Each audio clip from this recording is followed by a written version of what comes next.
Greetings, my friends. I am Gilles Mansillon. I'm an artist and spiritualist. I come to say hello, to wish you a happy Epiphany today. It's the revelation of the divine, the gift from heavens that are about to manifest. We're really in the 9 year and transformation year. If you're new to the channel, I thank you so very much to subscribe or to verify you're still a subscriber. If you're following those videos, sometimes YouTube unsubscribe people. We don't know why, but that's for everyone. They're doing that to everybody.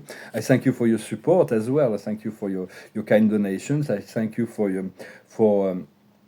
your likes and your sharing and your comments. I wanted to discuss a few ideas and pull out a few oracles just for to see what the mirror of life wish to from our higher self wish to mirror us today. Knowing God is the essential, but knowing God within yourself to be that we are part of the one, the eternal life. For eternal life is in this planet, in most planets, in physicality, they are not quarantined, they are not in a shadow matrix. Beings incarnate with the telepathic connection to our Father, Mother, God, and they know they are the eternal being in an physical experience. So it's all about remembering our immortal soul. There was a French philosopher named Pascal who thought that believing in God is the most essential eternal life, regardless, because if God does not exist, you haven't lost anything by believing in it. But if God exists and eternal life is a fact, then you lost everything if you didn't believe in it. So he was like betting on that in the 17th century. For that is the most essential transcendental knowledge, what comes from the heart, what comes from the higher self.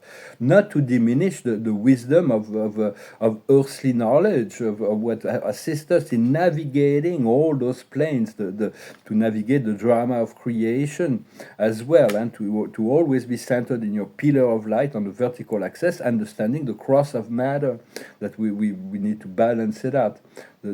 So we do need to learn to navigate from our lower mental body is growing and evolving to learn us to achieve wisdom in navigating the physical plane. Yet we are always receptive from insight from the spirit realm that assists us to bring a higher understanding. And there is nothing more need to sacrifice anything. We're not here to be sacrificed. All those old ideas of sacrifice are completely outdated. The only thing we need to sacrifice is our fear, our doubts, our limited beliefs, some habits that maybe we cannot take into the higher planes. And we need to make peace within ourselves, because everybody's fighting an inner war between the true self and the soul and the ego. The ego is just trying to protect us. It's not an enemy, but there is the negative ego that's always in criticism. That's really, you need to let it go. It's like, but Plato used to say, do not before criticizing anyone, because do not criticize anyone, because we don't know what kind of inner war people are fighting. Everybody's fighting an inner war because they do not have access to their immortal soul and knowledge and wisdom. So we have to let go of self-judgment, of blame, shame, guilt. All of that is completely outdated now. We need to focus on love. Yet there is a great need to understand accountability. For a lot of people do not believe that whatever they're doing, they're gonna have to face. And there's been so many abuse on these planes that now is a time of accountability. If there was no accountability, there would be no growth and evolution. So trust that there is this law. It's not your responsibility to punish people for their wrong deeds or whatever. It's the law of one will take care of that. It's called karma. Certain countries like India know that there is this karma, but other people, other culture are not aware of that. So, but it also teaches us, because this karma, it can be spread out through many lives. Although now it's compressed, it's like time is like compressed, and there's not going to be waiting for many lives to understand the evil deed of some people. They're going to have to harvest it in this time frame. But it's also teaching us love, compassion, and forgiveness. Because although when we ask we have to arbiter on a situation, we need to be fair in relationship to that. Because if we do not forgive, then we stay trapped on the wheel of karma. It's like we have to reincarnate to pay this karma, or to see other people paying karmas, and we want to be free. We want to put everything in the hands of God. So to see all the drama of creation, the polarized drama of creation, there is a lot of beauty, there is a lot of discovery, there is a lot of mystery. We want to see the beauty and the truth in the polarized drama of creation. That's the creation of God, a minuscule part of who we are, but it is very much a part of who we are. But yet we look at it through love and unity, with compassion, connected to our higher self, with antennas into a higher dimension, more and more. But there are emotional obstacles to the process of liberating ourselves from this old belief. This idea of death was imposed upon humanity. This idea that there is nothing after death, which is complete lie. For in higher civilization, when people die or pass on or leave their physical body, everybody celebrate their return to the light, rather than feeling the pain and the depression of losing that person forever. And nothing is lost, everything is transformed, and we are eternal beings, all of us. So it is very important that in liberating certain emotions, in freeing ourselves, there is all kinds of emotional obstacle and healing of our settled bodies and emotional bodies. And there is a need to change all aspects of the societal functioning as well. And so it's like it's better to focus on positive creation, on what will work, to already see what will work, rather than focusing on the breaking down of the third dimensional reality. For it's all part of a greater whole. So it's like still a lot of suffering on the earth that's completely unnecessary. And why is it not unnecessary? Because we're learning from the whole process, but we're still connected to the whole. And the more we ascend, the more we become sensitive, the more we can feel the what's going on also, and then we're all connected, we're all one, and so we want to participate in the freedom of all. So it's like the more we're able to elevate our consciousness, to find this inner peace, the more we'll be able to assist the whole collective. And there is this first contact. We're going to be opening up to many galactic civilizations. They're going to be opening doors. We're going to realize we are so much greater. We're part of something so much greater than when we believe, when the galactic planes are going to be opening. And because we do have families in all those planes. Before we came down here, we were incarnating in the Pleiades, in Sirius, in Lyra, in Arcturus, in Venus, and many other places. And those people did not forget us. We still have friends and families in those higher planes. Call on them.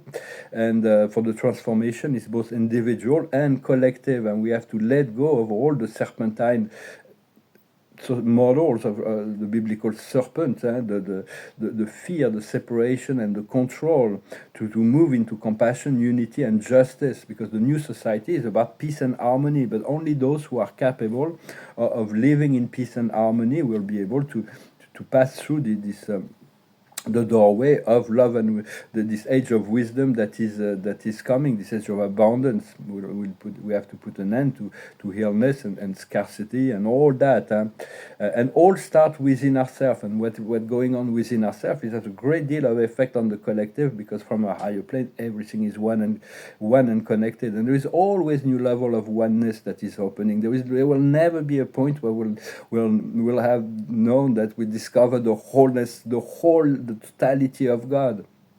For maybe there may be a common point in time, but it's so far, it's kind of far in the future, coming from where we are now.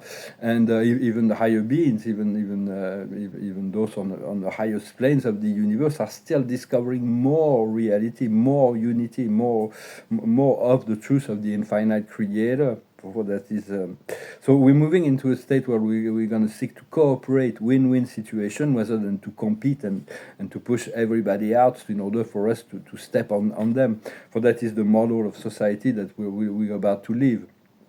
But all of it is changing very, very quickly. So just focus on your intuition, on what comes from the higher plane, and trust that. Sometimes since certain things are not manifested, I have to. I'm like questioning certain things, and have to continuing to be flexible. The card of the day is flexibility. To remain flexible, to remain study in your value, in what is truth, but to be flexible and not to be intransigent. I'm going to pull some cards with the Dakini to see what is reflected. It's very general. It's if you want a more private reading, you can send me an email. I'm going to look at it in a general way. And the observer of the day is the Isle of Jewel. It is the star. It is the manifestations of our dream. It is very much this year is the manifestation year. It's a completion year. And the situation is the Lord Ganesh. It is the Lord of obstacle. It is the mastery of knowledge, the mastery of wisdom. And so it is very much we're learning to overcome obstacle. Call on your celestial assistance when you do not know, when you don't have the power to do something. It's useless to spend energy into something that you do not have. Just wait for the time where you have the information or the resources or whatever. And around this situation, we have this kind of flexibility, the chameleon. It's not very grounding, but we're learning to adapt to many things and to integrate, and then God will free us at the end. What we see before us that will unfold in our consciousness is cutting through. We need to cut through. It's the card of the revolution. It's very much about cutting through. It's about we have to make decisions. We have to have discernment and to make decisions. In our distant past, we have the burning bush. It's really about a lot of things have been. I'm trying to get the light on it. It's about the revelation, the lineage tree. It's about the information that comes down. It's already, and it comes from the subconscious now. There's not more positive coming from the subconscious to be integrated. Where we are now is this fire of sacrifice. There are certain things that we need to let go in order to obtain other things, to free ourselves from limited beliefs or habits. What we're coming into the near future is the power of the magician. It is Mercury. It is the power of the higher mind and the messenger of the sun. The mind is the messenger of the sun once enlightened. Our strength within the situation is high tension. We need to find a way to liberate us from tension, to let go of the tension and to be the fool, to be free of fear, so we can make leaps of faith. What's coming to us from the environment is a self-preservation. It means people are not yet open. They are really in a defensive mode. Maybe they may be feeling that people are not completely in the openness. They still need to preserve themselves within, but eventually on the outside is going to be the power of will. It's called the serpent power, the power of will. The action is going to be coming. Everybody's going to be activated. On our inner emotion, our hopes and fears, we have the castle in the clouds. It means continuing to cultivate our dreams, to cultivate our vision, to envision the best possible future for everything is created on the astral plane before it can manifest. And the outcome is like a bubble. We're going to be able to be we can be very spontaneous, act and react in relationship to what comes in the best possible way. But if that's why we need to be ready for anything, so that when an opportunity happens, we don't have fear in relationship to what is being presented to us. And we can be spontaneous and we can enjoy each moment. And then for this guy, I do feel there's a great deal of enjoyment. I started painting again. It's really nice. I've been doing some small paintings right now. I'm going to be doing in large as soon as I can. But it's a very expressionist. It happens or it doesn't happen. And I'm also doing some more methodical paintings. It takes a long time, but those are more process paintings. And there's all kinds of creative projects that are coming into alignment. The observer of the day is wealth, inner and outer wealth. It's going to feel so good to feel this. I do feel it already inside, to feel this abundance, not to have to limitate our creativity because of this system of money. And there is a process that is in place to liberate the world, the whole world, from financial scarcity that has been created artificially in order to maintain the control over the population. All kinds of criminal laws have been passed to keep people enslaved to the system, and all of that is changing. We are changing it by our opening to anchoring this divine energy within the planet and within ourselves and within our life. So think abundance, think wealth. Even if you don't have access to it, the more we can think of it, this abundance, this prosperity, we deserve that. The higher wisdom is healing, and we continue to cultivate this sense of healing and health and well-being. what we need to understand is reparation. There are many things that needs to be repaired, and so we have to trust that that things were actually on the process and coming together. What we need to do is reconciliation, and the outcome will be the solution. So it's like the solution is the key and the outcome. So and that will come because everything is connected. There is not a single thing that comes within our consciousness that is there's some things that are more important than others, and things that we need to do first. But everything is connected. Everything is important. Sometimes a small detail completely out. We're seeking a solution for something, and then something comes into our mind that's completely unrelated. But by solving that little thing, or forgiving, or healing a certain aspect, it will liberate. Any change we make within our consciousness changes the whole picture. So hell is in the details, but heaven is in the details as well. So continue to be sensitive to whatever comes into your consciousness, and try to do the best you can to see that through the eyes of love, unity, and peace, and release the tension as much as possible. To do whatever you can, go in nature, breathe, take baths, get a massage, take a vacation if you can. So because we're getting ready for a lot of action now, we need to really integrate for all the cosmic waves that are coming down, those gamma rays, those higher photons that elevate our consciousness and make us more intelligent in relationship to not just also it's also practical. We do need plans. We need to operate within this dualistic world, but we also need as a priority to connect to our soul and spirit, so we can get the inspiration and the right information at the right time. Well, I hope this information was interesting for you. I wish you a wonderful day, a wonderful epiphany, and I'll talk to you later. Namaste.